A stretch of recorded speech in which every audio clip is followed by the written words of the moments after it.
Pride and Prejudice by Jane Austen. Chapter 17.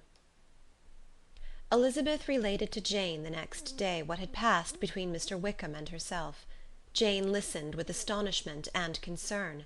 She knew not how to believe that Mr Darcy could be so unworthy of Mr Bingley's regard, and yet it was not in her nature to question the veracity of a young man of such amiable appearance as Wickham. The possibility of his having endured such unkindness was enough to interest all her tender feelings, and nothing remained therefore to be done but to think well of them both, to defend the conduct of each, and throw into the account of accident or mistake whatever could not be otherwise explained.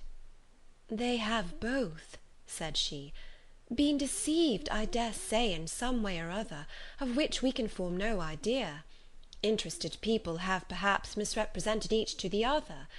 It is, in short, impossible for us to conjecture the causes or circumstances which may have alienated them, without actual blame on either side." "Very true indeed. And now, my dear Jane, what have you got to say on behalf of the interested people who have probably been concerned in the business? Do clear them too, or we shall be obliged to think ill of somebody." "Laugh as much as you choose, but you will not laugh me out of my opinion. My dearest Lizzy, but do consider in what a disgraceful light it places Mr Darcy, to be treating his father's favourite in such a manner, one whom his father had promised to provide for. It is impossible.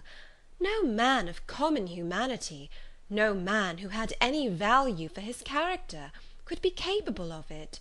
Can his most intimate friends be so excessively deceived in him? Oh, no! I can much more easily believe Mr Bingley's being imposed on, than that Mr Wickham should invent such a history of himself as he gave me last night. Names, facts, everything mentioned without ceremony. If it be not so, let Mr Darcy contradict it.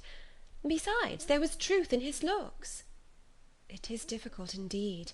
It is distressing. One does not know what to think." "I beg your pardon. One knows exactly what to think." But Jane could think with certainty on only one point, that Mr Bingley, if he had been imposed on, would have much to suffer when the affair became public. The two young ladies were summoned from the shrubbery where this conversation passed, by the arrival of the very persons of whom they had been speaking. Mr Bingley and his sisters came to give their personal invitation for the long-expected ball at Netherfield, which was fixed for the following Tuesday. The two ladies were delighted to see their dear friend again, called it an age since they had met, and repeatedly asked what she had been doing with herself since their separation. To the rest of the family they paid little attention, avoiding Mrs Bennet as much as possible, saying not much to Elizabeth, and nothing at all to the others. They were soon gone again, rising from their seats with an activity which took their brother by surprise, and hurrying off as if eager to escape from Mrs Bennet's civilities. The prospect of the Netherfield ball was extremely agreeable to every female of the family.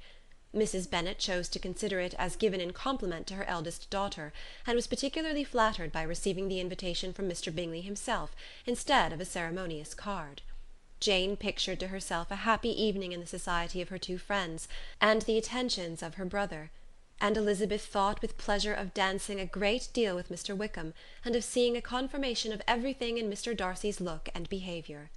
The happiness anticipated by Catherine and Lydia depended less on any single event or on any particular person, for though they each, like Elizabeth, meant to dance half the evening with Mr Wickham, he was by no means the only partner who could satisfy them, and a ball was, at any rate, a ball. And even Mary could assure her family that she had no disinclination for it. "While I can have my mornings to myself," said she, "it is enough. I think it is no sacrifice to join occasionally in evening engagements. Society has claims on us all, and I profess myself one of those who consider intervals of recreation and amusement as desirable for everybody." Elizabeth's spirits were so high on this occasion, that though she did not often speak unnecessarily to Mr Collins, she could not help asking him whether he intended to accept Mr Bingley's invitation, and if he did, whether he would think it proper to join in the evening's amusement, and she was rather surprised to find that he entertained no scruple whatever on that head, and was very far from dreading a rebuke, either from the Archbishop or Lady Catherine de Bourgh, by venturing to dance. "I am by no means of the opinion, I assure you," said he, that a ball of this kind, given by a young man of character to respectable people, can have any evil tendency, and I am so far from objecting to dancing myself, that I shall hope to be honoured with the hands of all my fair cousins in the course of the evening, and I take this opportunity of soliciting yours, Miss Elizabeth, for the first 2 dances especially, a preference which I trust my cousin Jane will attribute to the right cause, and not to any disrespect for her." Elizabeth felt herself completely taken in.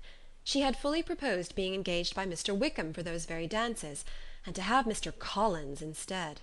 Her liveliness had never been worse timed. There was no help for it, however. Mr Wickham's happiness and her own were perforce delayed a little longer, and Mr Collins' proposal accepted with as good a grace as she could. She was not the better pleased with his gallantry from the idea it suggested of something more. It now first struck her that she was selected from among her sisters as worthy of being mistress of Hunsford Parsonage, and of assisting to form a quadrille table at Rosings, in the absence of more eligible visitors. The idea soon reached a conviction, as she observed his increasing civilities toward herself, and heard his frequent attempt at a compliment on her wit and vivacity, and though more astonished than gratified herself by this effect of her charms, it was not long before her mother gave her to understand that the probability of their marriage was extremely agreeable to her.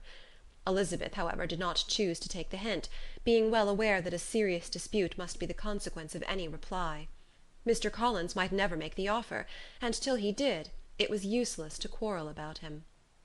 If there had not been a Netherfield ball to prepare for and talk of, the younger Miss Bennets would have been in a very pitiable state at this time, for from the day of the invitation to the day of the ball there was such a succession of rain as prevented their walking to Meryton once. No aunt, no officers, no news could be sought after. The very shoe-roses for Netherfield were got by proxy. Even Elizabeth might have found some trial of her patience in weather which totally suspended the improvement of her acquaintance with Mr Wickham, and nothing less than a dance on Tuesday could have made such a Friday, Saturday, Sunday, and Monday endurable to Kitty and Lydia. Chapter 17